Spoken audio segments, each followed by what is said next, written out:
Welcome to Ram and Goat Astrology.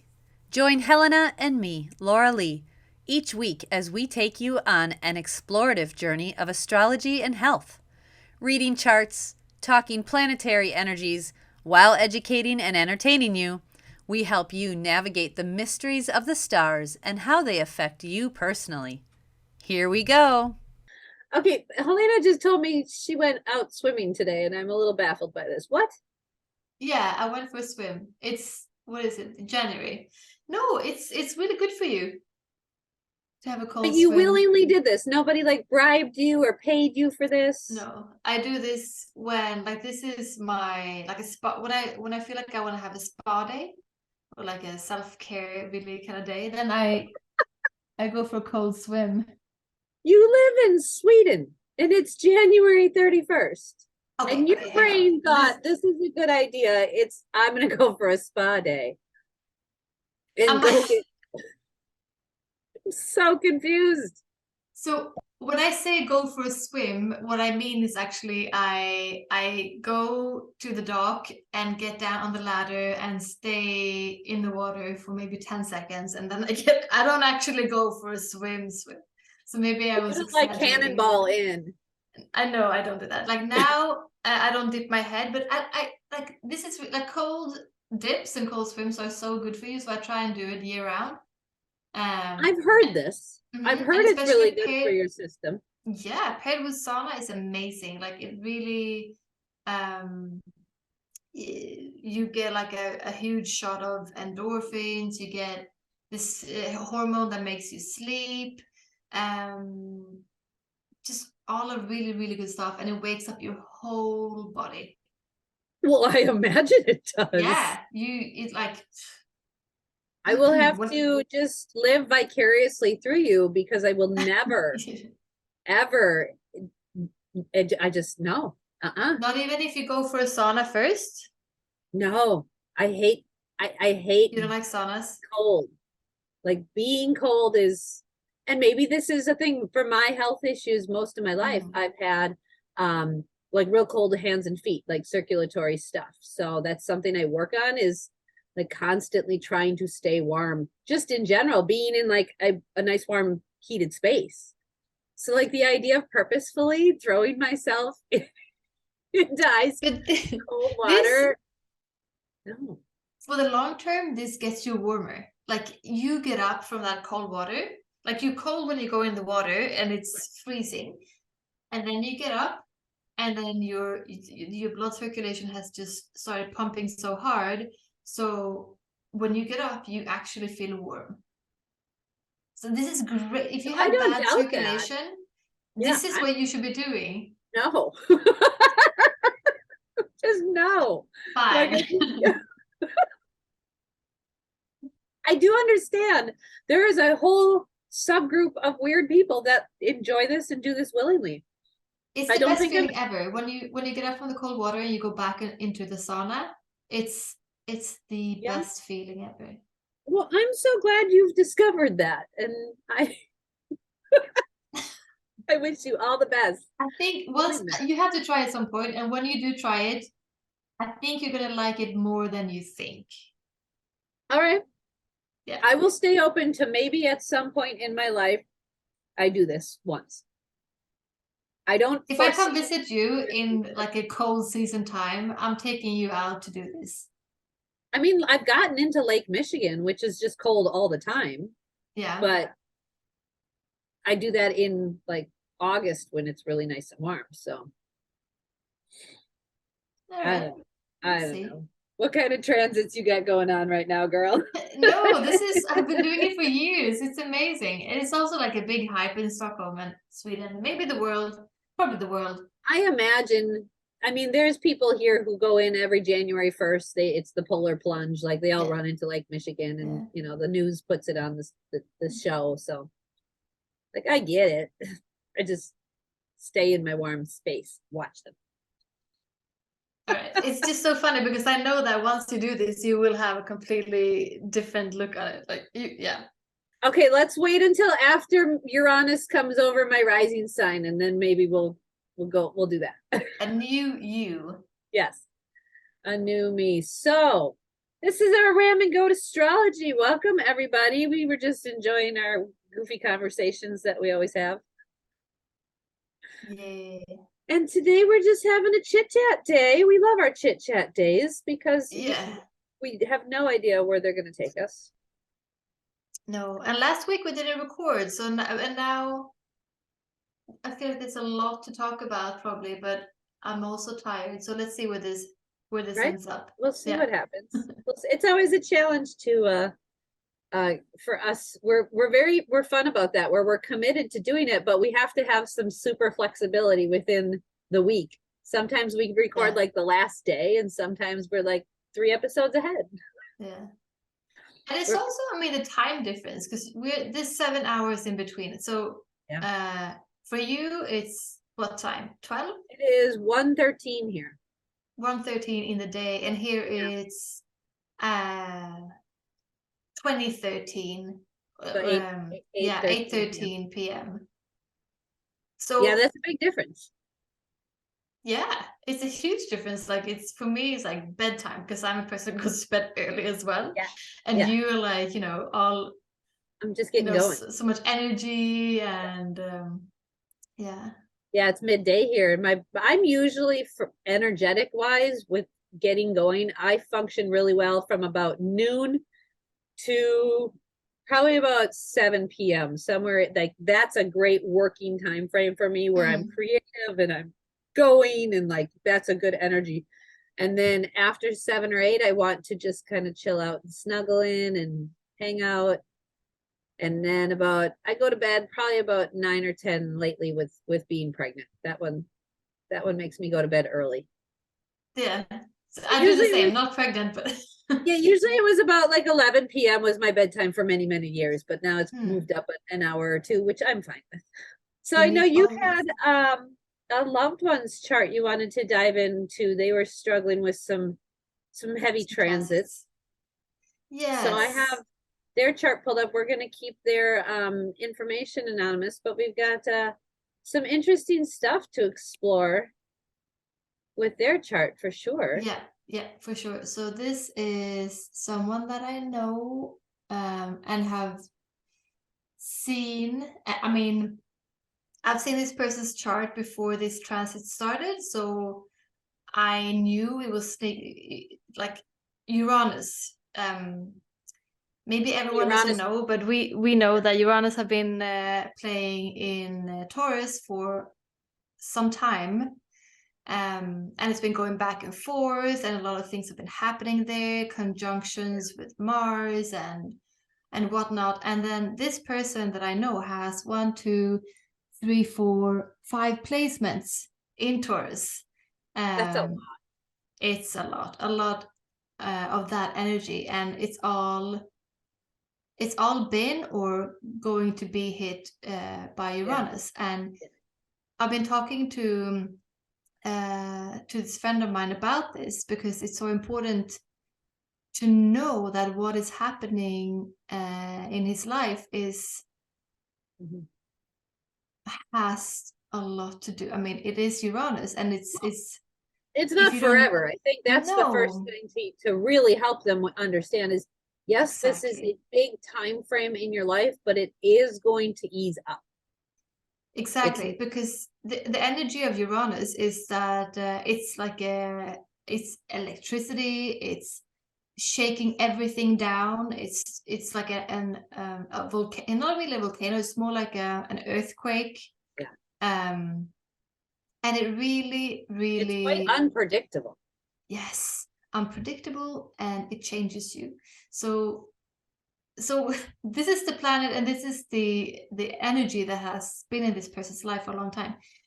And it's already gone over his Mars, like his drive and ambition.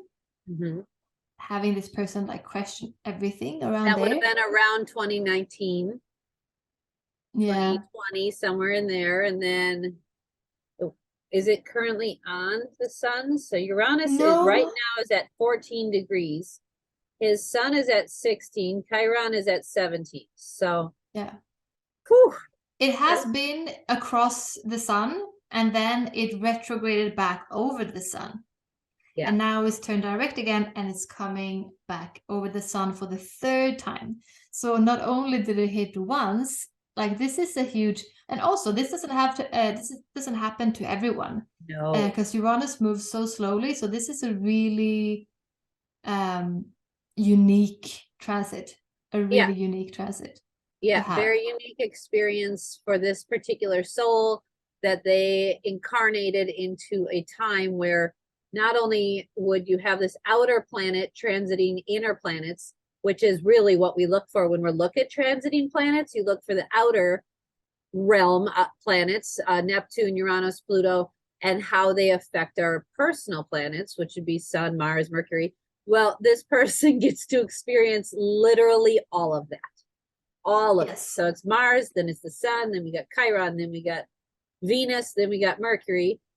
And then in Gemini, we come down a little further, and we've got Pallas Athena, our asteroid of wisdom, and then the moon. And then finishing off with the moon, which is your emotion, like your emotional body. Yeah, and for this person, their moon is almost exactly opposite, 4 degrees away, with Neptune. So when Uranus is coming over the top of the moon, it will be activating Neptune. So there's this, they incarnated into a life where their entire chart would go through chaotic transformation after chaotic transformation after unpredictable change.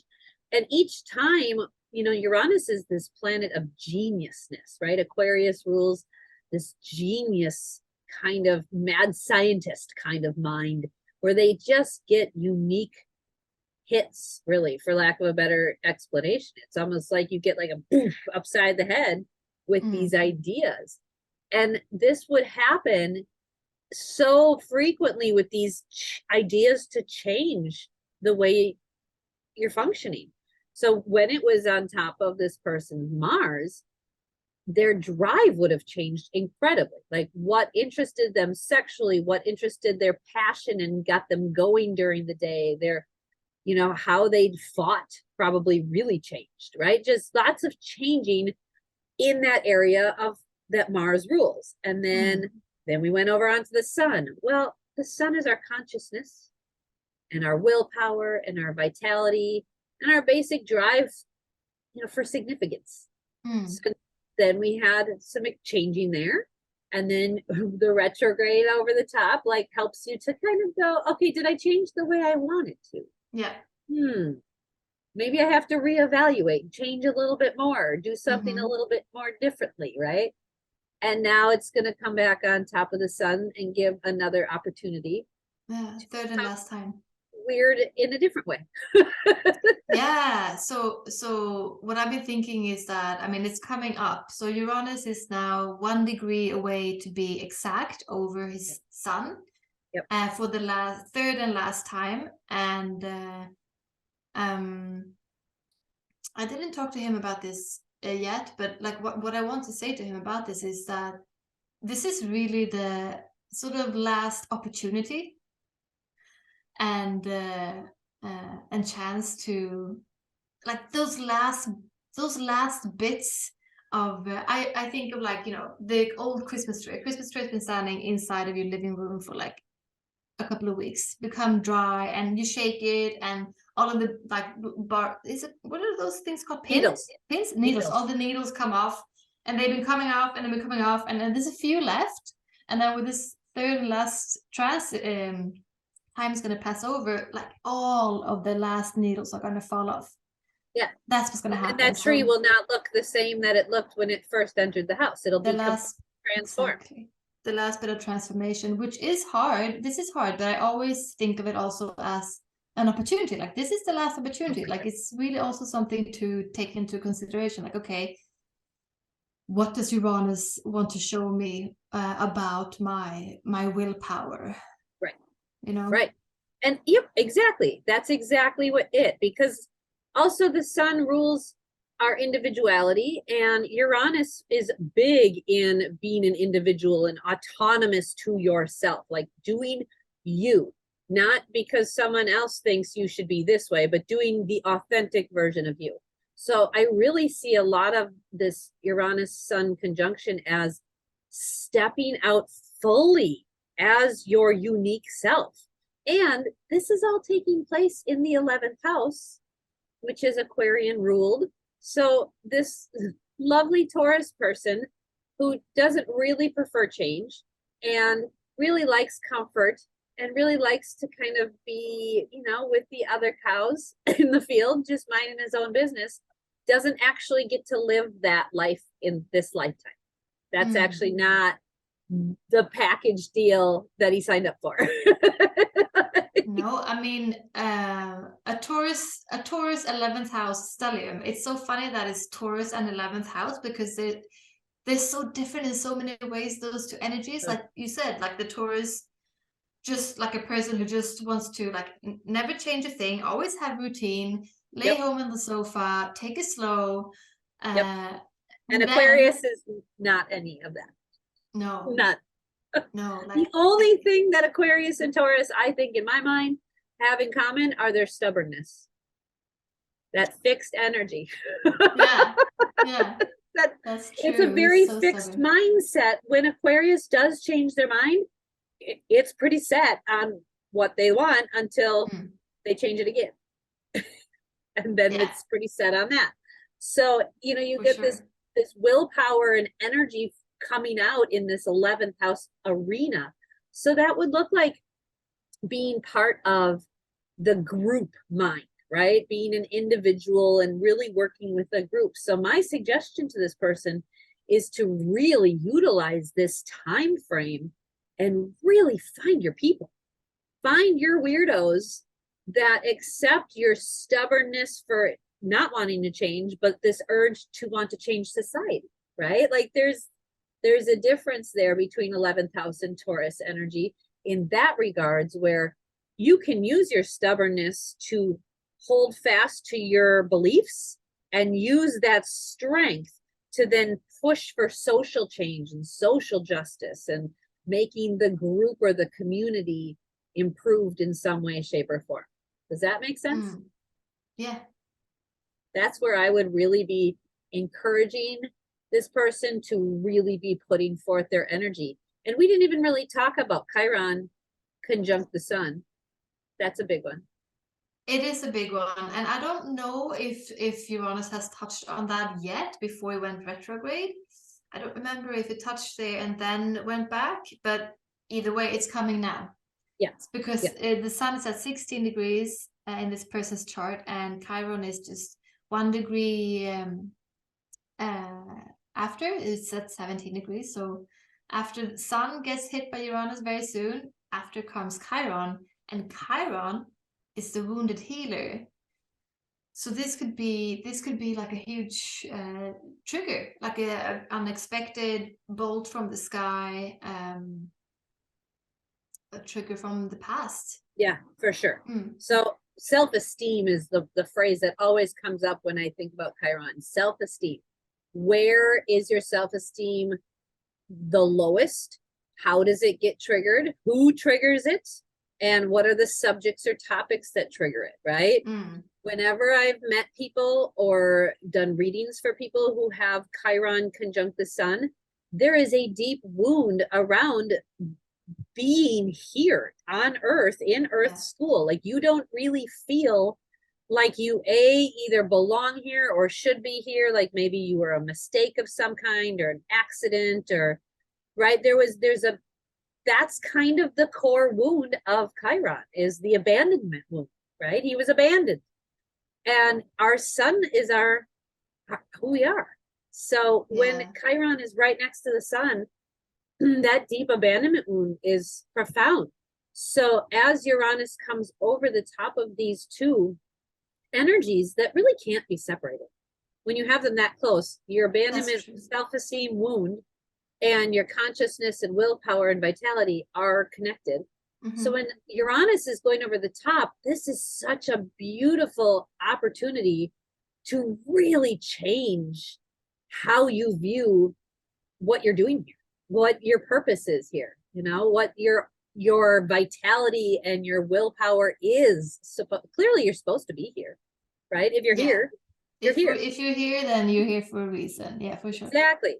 So I think this is, like you said, those last bits of that opportunity to really grow in this Uranian, strange, chaotic, weird way, and go with the energy. And by all means, do not fight it. It won't work. No, it doesn't. No. Don't fight it. I've tried it. Yeah. I mean, you probably, I mean, when you have overwhelming emotions and uncomfortable emotions, of course you want to fight it. Right. But that's when it's, you know, you just go with it and you can and observe it. And that's what also how astrology is so helpful, because if you're in that, you can go to your chart, look at your chart and see what am I feeling now? Which part of my chart is being lit up right now? Oh, it's my moon. Okay, it's how I feel unsafe by doing this. So you can pick that part of yourself out, yeah, and observe it. Yeah. So it's so much easier to be in that uncomfortable place if you can sort of really pick something out and be the observant. For sure. Yeah, I think this is really where our hunger to really heal that wound, that Chiron wound, is really going to be activated. You know, and it doesn't just have to be Uranus that activates it. I mean, it could be Pluto going over your Chiron, or, you know, Saturn going over your Chiron. But when there's a planet that is going over the top of Chiron, you're going to feel the self-esteem issue really creeping up. All right, we're back. We had some technical glitches there, but we're back. Okay, let me share my screen again so I know where we're at. Anyway, okay, so we were talking about Chiron and Uranus and how that could really be activated. That wound can really be activated by a painful event that Uranus causes, right? It doesn't have to be Uranian energy. It could be Saturn, Pluto, any of those. But whenever those planets go over the top, it just turns something on in some way, shape, or form.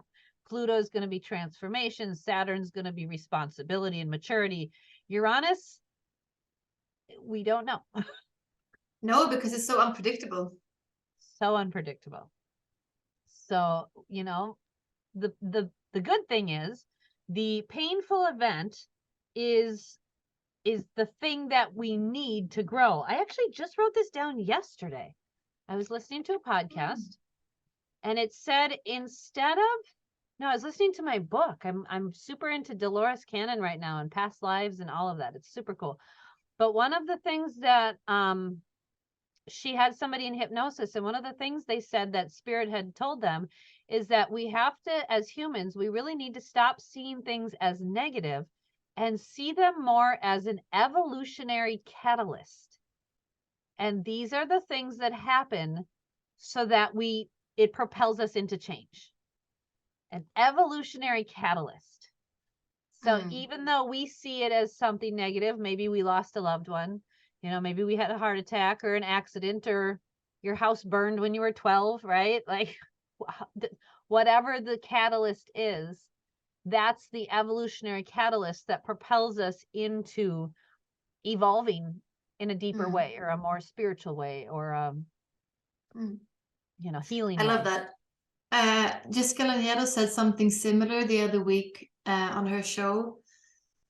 It was something to like, we're not supposed to have a nice, easy life. No. You know, that is not why we're here. We're supposed to. Yeah, exactly. It's Earth School. We're supposed to have challenges and you know, get over hurdles, and it's always the free will. So you get a challenge, and then it's totally up to you what to do with it. But that's what life is about. It's not supposed to be easy. It's supposed other to make people us are going through this transit too. Other people are having Uranus on top of their sun. Oh yeah. But how it shows up for them is not the same way as it shows up for this person. Like there's no way to predict how that energy is going to show up, because it is so unpredictable and so chaotic, and it can happen like lightning.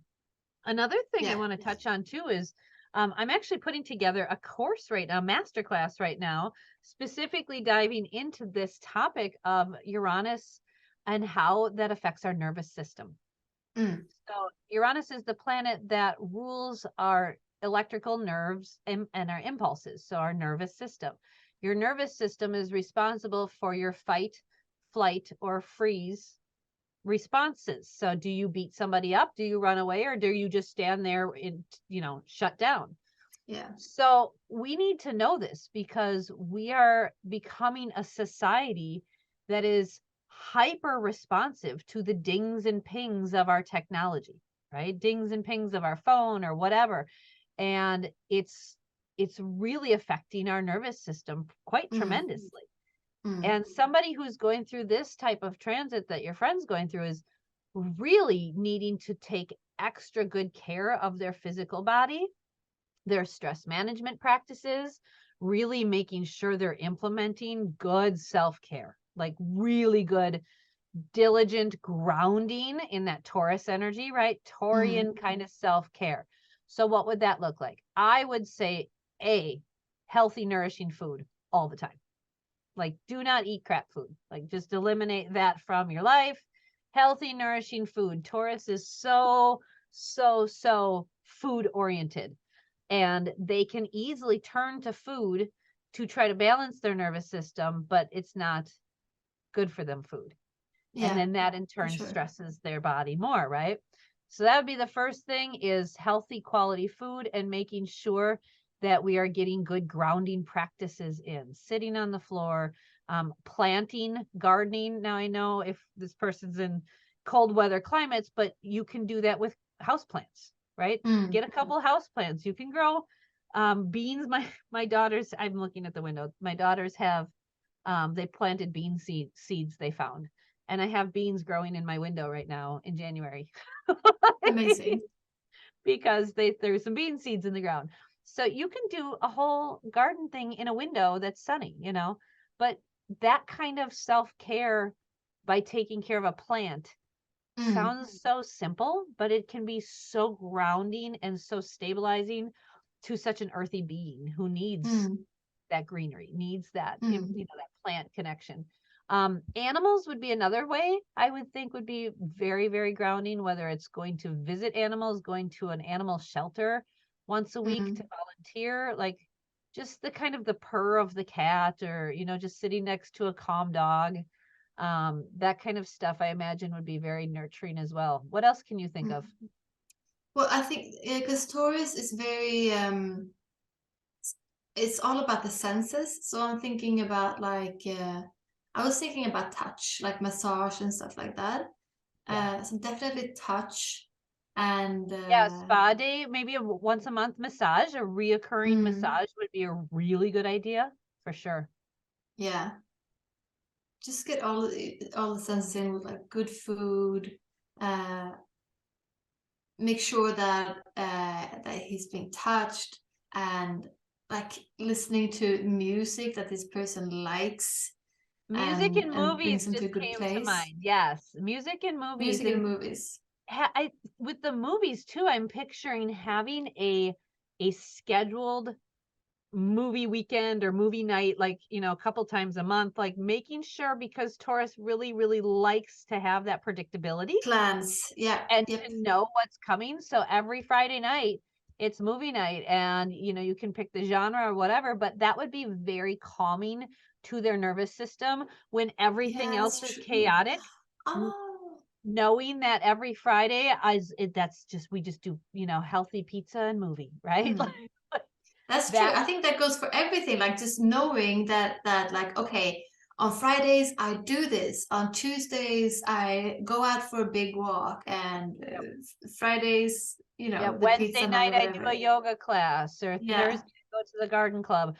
Just having that plan to work with and always fall back on, even if life does become chaotic and your mind is starting to get chaotic, which, I mean, let's face it, these transits are coming up. Not only is this person have the sun and Chiron next, but shortly after that, in like 2024, 2025, we're going to be having Venus and Mercury after that at 23 degrees and 26 degrees.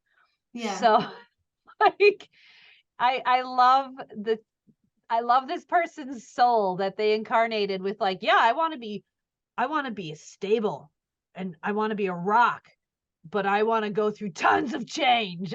So much change. Yeah. Yeah. I love that this soul was like, yeah, I'm going to do all of it in one incarnation. We're going to be stable and steady. And we're going to change like a mofo here. We're going to do it. Yeah.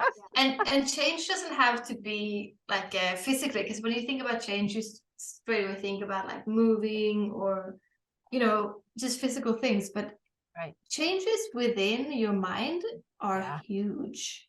Big. They lead to huge things.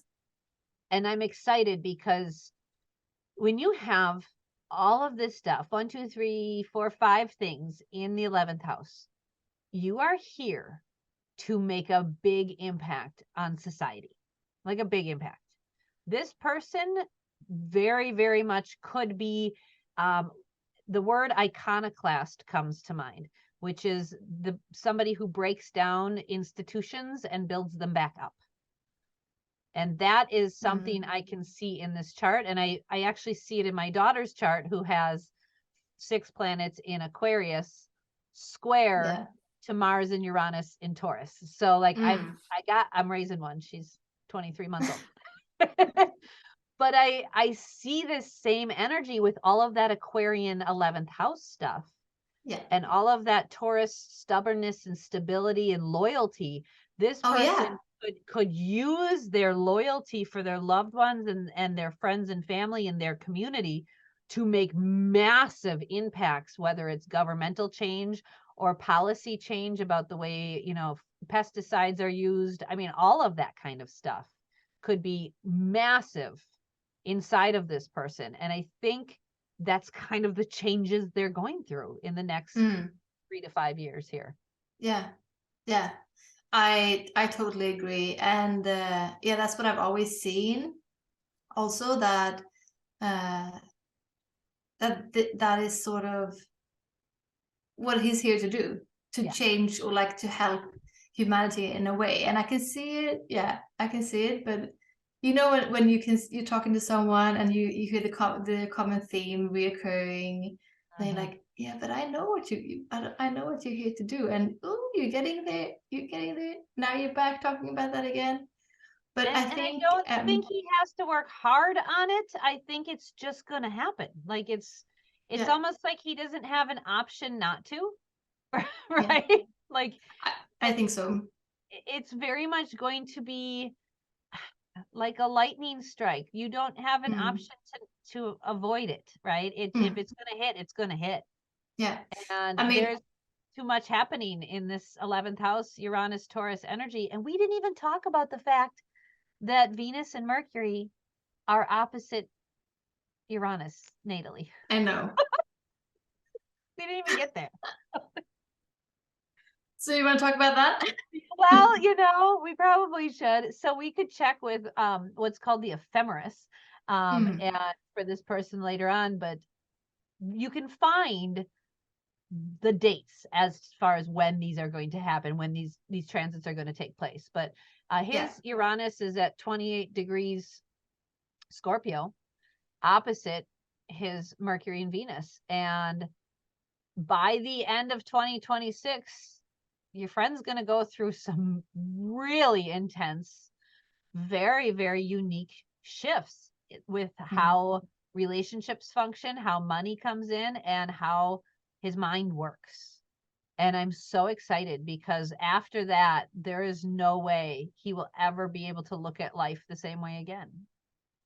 And 11th house energy is so forward thinking and so humanitarian thinking and so community oriented. I'm so excited to see what he does for the world. Like it's all about new ideas and I've seen a new thing actually popping up in his life, because this person has been going through a lot. I mean, that's why we brought up this chart, because he's been going through a lot, and I wanted to bring his chart up so he can listen to this and get some guidance.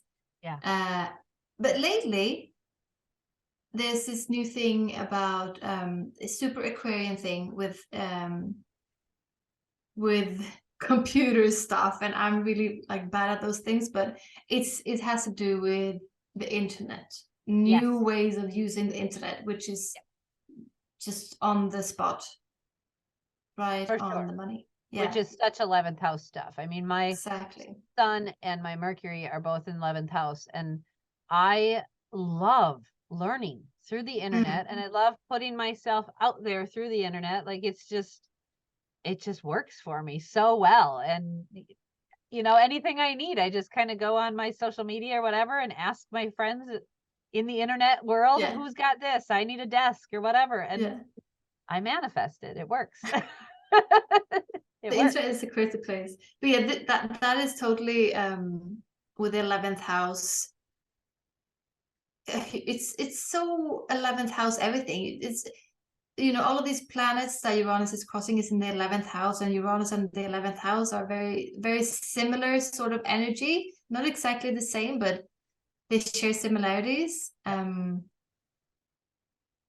And right after, I mean, soon Jupiter is also going to come. So first we have Uranus going over there, and then soon we're going to have Jupiter swooping in to Taurus, and also crossing all of his, or going across all of his planets and passing Uranus, because Jupiter moves faster than Uranus. Yeah, and Jupiter, that's going to start in May. So May 16th, Jupiter enters Taurus. Yeah. So then it's a planet of luck. And expansion. Expansion can go many ways. It can doesn't have to be good. It will expand whatever is there. So there's so many ways. So that's just another layer, I guess. You know, a lot of things can happen, which is so exciting. For sure, it is exciting, and I think that's where that optimism will show up a little bit more with these changes, right? True. Jupiter's going to go over the top and bring optimism after the chaos, right? So it's like the snow globe got shaken up, and then it got shaken up, and it keeps getting shaken up, and his poor little Taurus self is like, what's happening? And then Jupiter's going to come through and go, it's okay, I got you. Here's some optimism. Here's some good ideas. Here you go, right? Yeah. Can you imagine all of this change happening to such a Taurian person? Oh, like I just feel like, can I just send hugs through the internet, please? Let me just send some hugs in the mail. It's so cool, so fascinating, and yeah, like there's so many opportunities. It's just full of opportunities. Like it's so cool for such a Taurus person to get all of this change invited into his life. I love that view. It's an opportunity for this unique Taurus to invite this change in. That is such a beautiful way of wording that. It really is. Because again, you can't fight this. And if you look, a lot of these placements too, as Venus and Mercury are trying to Jupiter and Saturn in his chart in Libra. So, you know, utilizing this Libra energy and this 11th house energy, it's so important to really embrace the qualities of air and to really allow people in and allow expansion of community and working with partnership, and all of that stuff is so important. Sorry, I lost you for a second. Oh, all right. I was saying that it's so important for embracing that community vibe and that relationship vibe to really recognize that you don't have to go alone. You don't have to do this alone. And Taurus can sometimes be a loner. So we want to embrace the community aspect and this Libra one-on-one partnership too. For sure. It'll be, I just checked, it'll be around June 20th when Jupiter will come on top of Mars here. So transiting Jupiter, yep, right around the summer solstice. So that'll be exciting. Yeah, it's nice to know that, you know, you have all these changes, and then you have like a little like sugar to make the medicine go down with Jupiter coming across. I like that. I like that. Yeah. What would be anything else that jumps out in the chart that you feel like your friend would need some guidance with? Well, it's mainly this, and I think that what we talked about, or what you talked about with Chiron being so involved, because Chiron is conjunct his sun as such a big part of his life, that sort of wound and that Uranus is crossing there. That's a huge part, and I think that also not only for this transit, but of his life. I think that is, if something is holding him back, then I think it's Chiron, conjunct the sun. For sure. Yeah. So yeah. So I think with this now, with Uranus coming, some new challenges will come, but this is like a once in a lifetime thing. So it's really like a huge opportunity to do something with that and totally leave that behind, that the way he is viewing himself, because he's not viewing himself correctly with Chiron right there on the sun. Correct. It's like you've got a skewed vision, or your glasses are the wrong prescription, right? You got the prescription that your granddad gave you and not the prescription you need, right? So you've got to put a different pair of glasses on, and that takes time. That takes active healing. Like you have to put forth the education. So the history with Chiron is he was abandoned by his mother, but then he was adopted by Apollo. And Apollo is the sun god, but he's also the god of philosophy and all kinds of other different stuff. He kind of like encompasses all of the other categories. He's a fascinating god. But he taught Chiron how to basically embrace this abandonment wound and see it as a positive, and see it as something he could then heal others with, and heal others through understanding, right? So this is a big one. This is the ultimate abandonment wound. And how many people on this planet right now feel abandoned by their country, abandoned by their family, abandoned by, anything, you name it. And there is just abandonment everywhere. So being able to grow into that and heal that, and then help heal others through technology, through the internet, and through this stable Taurus way, is so beautiful and so needed on this planet right now. Like big time. So my advice to your friend would be, keep doing personal development work. Keep digging in. And when it's painful, allow the pain to be there. Don't run away from it, right? Like bulls can handle some pain. They get branded and they get ear tags, and they can handle some pain. They're stable beings that are pretty hardy. But really kind of sit with the pain and don't run away from it. Don't move away from it. And don't judge yourself because you are feeling the pain. Just allow the pain to come up and move through you. And that would be my suggestion, is really doing the self-care, and know that you're here for some big time healing, and you're like at the precipice of it. Almost there. Yeah. So close. Yeah.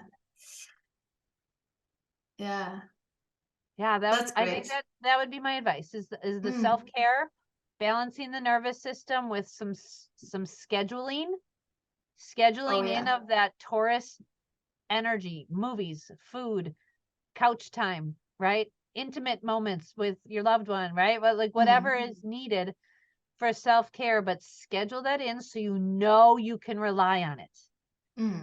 That's big. That's big. That's great. Yeah. Awesome. Well, I hope that helps your friend for sure.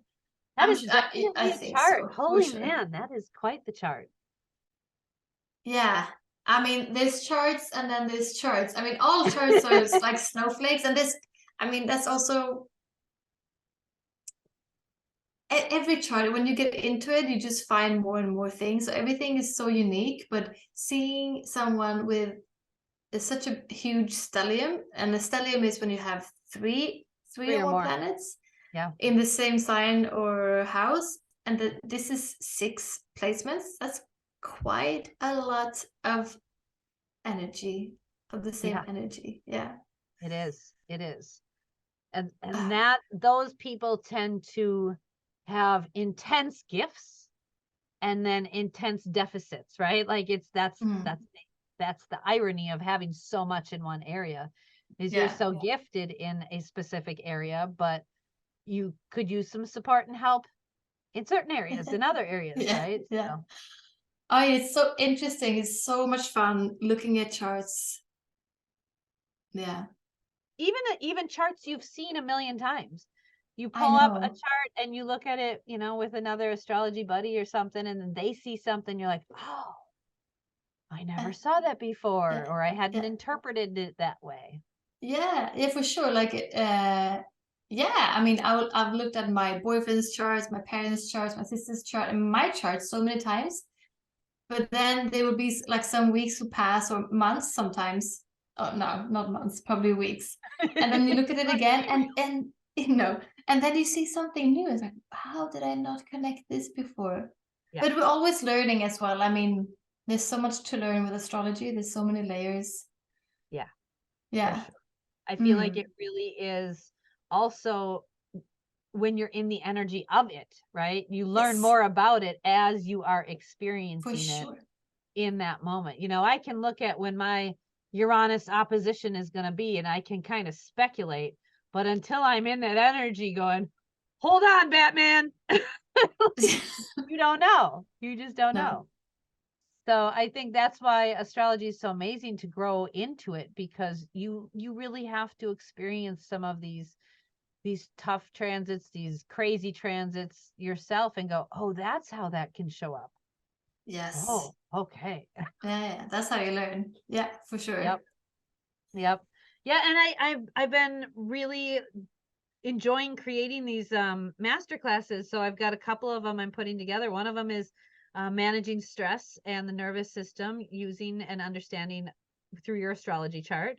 Another one Philip and I are creating is a 2-hour masterclass on relationship health and relationship astrology and Nice. how to really use astrology to grow and develop your relationship deeper. Whether you've been together 20 years or 2 years, it doesn't really matter. There's so much to unpack within your own chart, your partner's chart, and then your charts together. So Oh yeah. we're creating that one right now, and I'm excited to do these because I've been thinking about them for a while, but now my Sagittarius progressed moon is like, okay, it's time. You can do the thing. Go ahead. And you should say, hey, because you have a special thing for Valentine's Day, I a do. special So deal. the month of Let us know. February, I am offering relationship readings at 14% off in honor of Valentine's Day. And so this is for the whole month of February. So if you're listening and you are like, me and my child are not getting along and I don't understand them, I do parent and children relationship readings. It doesn't just have to be a lover. Or if you got a bestie that you're like, I want to see how we've been connected in a past life, like let's dive in. Or So your any mom. right? Or your mom. Any relationship readings, I'm doing 14% off for the whole month of February. So jump on that deal because we all need to understand our relationships better. Yeah. And where do they find that deal, Laura? They can find that at my website, lauraleelotto.com. Cool. Get on Or it. the show notes or wherever Yeah. I'm the Facebook and the Instagram and all that. Yeah, really, it's such a huge chunk to bite into of information when you do a relationship chart. I guess this is like just the amount of understanding for each other and yourselves, how you are in the relationship. Because you have this your energy, the other person's energy, and then how does that work together? That's the third energy, right? Right. Yeah. I just did a reading 2 or 3 days ago for a couple, and on her intake form, I said, "What is your main challenge?" And she's communication. And I was like, "All right, cool." So I pulled up his chart and her chart, and then I pulled up their chart together, and they had a lot of good connections. They had like Venus conjunct Venus and trine the moon. Like there was some good relationship connections. But you know what Mercury was doing? their Mercuries were square to each other. Yeah, there you go. And I was like, well, there's your communication issue right there. Like this is what you guys decided to work on when you became a couple. You were like, yes, we're going to work uber hard on communication. Yeah, because that doesn't mean like, oh, we're never going to be able to communicate. No. It's just that you need to work on it. Yep. And that's what I said. They've been together for 10 years and married for 5. So clearly they understood this and understand that communication is this challenge. But now they have an observant view of it. And it's not, you don't get locked into the emotional aspect of, well, why did he say it that way? Or why did she say it that way? Or you're too emotional, or you're too cold, or whatever right? Now we can understand, oh, you just need some space to feel your feelings, and I'm getting too cerebral, and we need some space, and we'll come together when we've had some breathing room. And it was so beautiful to be able to help this couple that's been together for 10 years and help them understand themselves on a whole new level and help their relationship grow and evolve and develop in a way where now they know if we're going to hire any kind of relationship personal trainer, it needs to be focused on how do we communicate better, right? That specific area. The love was there. The drive was there. The sexual connection was there. Like everything else was good. But man, Mercury square Mercury was like a big old middle finger. And there has to be something, right? I said it's gotta be something. And I love that they were both open to learning and understanding this. So it was nice to be able to help. And they've been together for 10 years. 10 years. So it doesn't matter if you've been together for 2 or 10 or 20. I promise a relationship reading will help. So, and if you want to be on the show, let us know too. Well, let's say goodbye until next time. And we don't know what we'll talk about next time. I'm sure we'll come up with something. No, we will. Don't you worry. All right, Thank you so much for today. Take care. Thank you for tuning in. If you would like to be a part of our show or have a personal reading done with us, email us at RamGoatAstrology@gmail.com. We can't wait to hear from you. See you next week.